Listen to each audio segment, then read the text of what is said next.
in your opinion, does it constitute blasphemy, and should it carry a death sentence to publish, for instance, a cartoon of the Prophet? Whatever was done in Danish newspaper, I agree. Danish is not an Islamic country. And there is no right of any Muslim community to claim Islamization of Denmark. Sharia is not to be enforced in Denmark. Islamic laws and penal system is not to be enforced in Denmark. So it will never be applied here. This is just a matter in the Islamic countries.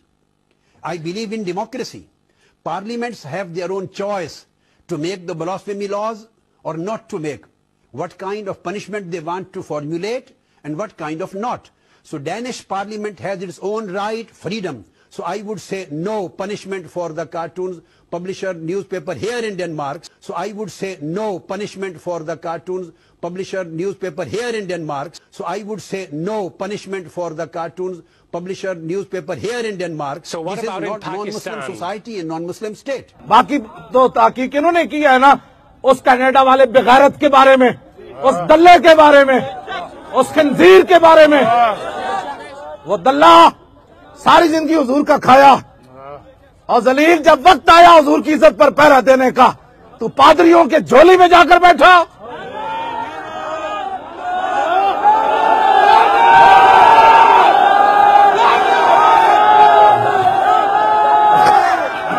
بہت سے لوگ کہتے ہیں کہ علامہ خادم حسین رضوی صاحب گالی دیتے ہیں، مگر کیا آپ نے ان حضرات کی گالیوں کے بارے میں کچھ سنا ہے؟ وہ جو لوگ لینے گئے تھے نواز شریف کو، وہ انسان نہیں، وہ گدھے تھے، گدھے تھے.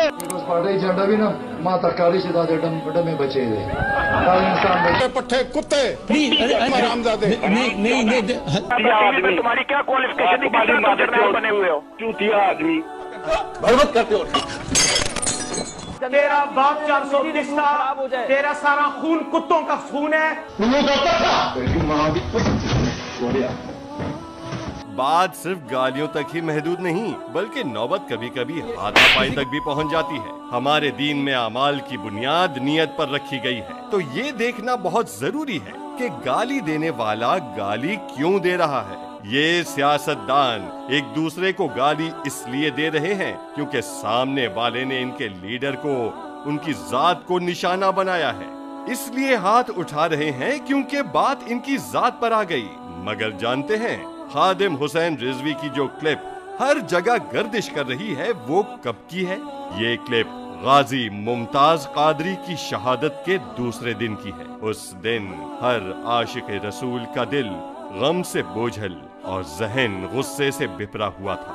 امیر المجاہدین کا یہ غصہ اپنی ذات کے لیے ہرگز نہیں تھا، بلکہ اس بات پر تھا کہ اسلام کے نام پر حاصل کیے ہوئے ملک میں ناموس رسالت پر پہرا دینے والے غازی کو پھانسی پر چڑھا دیا گیا.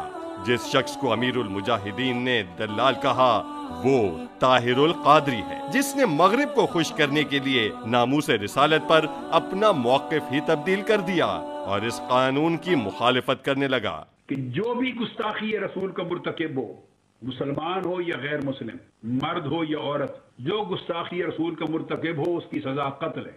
Whatever the law of blasphemy is not applicable on non-Muslims. It's not applicable on Jews and Christians and other non-Muslim minorities. It is just to be dealt with Muslims. ایمان تاثیر کی آپ نے بات کی، جس شخص نے اس کو مارا، whatever was the background، وہ شخص قاتل ہے، اس کو قاتل ہونے کی حیثیت سے سزا ملنی چاہیے تھی. دلال کون ہوتا ہے؟ جو پیسوں کے عوض کوئی چیز فروخت کر دے. تو پیسوں اور شہرت کے عوض دین بیچنے والے شخص کو دلال کہنا کیسے غلط ہو سکتا ہے؟ یاد رکھیں، کوئی لفظ گالی تب بنتا ہے جب وہ حقیقت کے خلاف ہو، مگر حقیقت بیان کرنا گالی نہیں کہلاتا. مثلاً کتے کو کتا کہنا گالی نہیں، مگر انسان کو کتا کہنا گالی ہے. تو بتائیے امیر المجاہدین نے طاہر القادری کے بارے میں جو کچھ کہا وہ حقیقت ہے یا گالی؟